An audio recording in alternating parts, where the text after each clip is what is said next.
I will never forget the day I saw her walking into our village.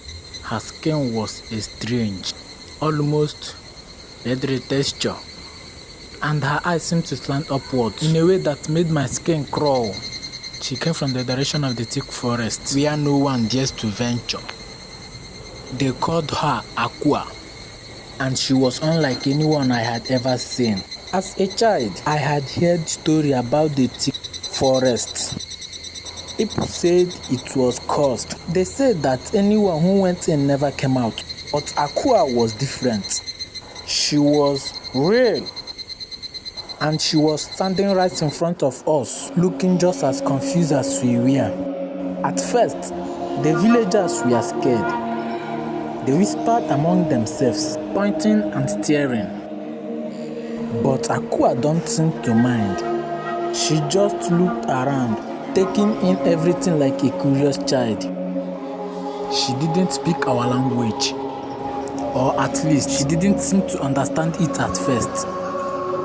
One of the elderly women in our village, Mama Esi, took Aqua under her wing. She taught Aqua our language and showed her how to farm and cook. Aqua was a quick learner, but no matter how hard she tried, the villagers still kept their distance. I was curious, so I started spending more time with Aqua.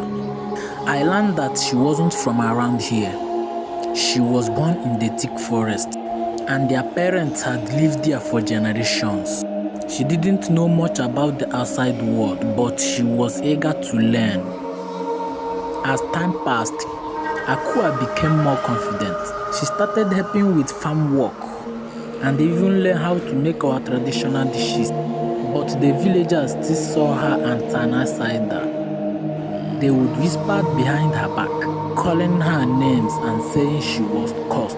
One day, a sickness came to our village. People started falling ill and no one knew what was causing it. The villagers were scared and they didn't know what to do. That's when Aqua stepped forward.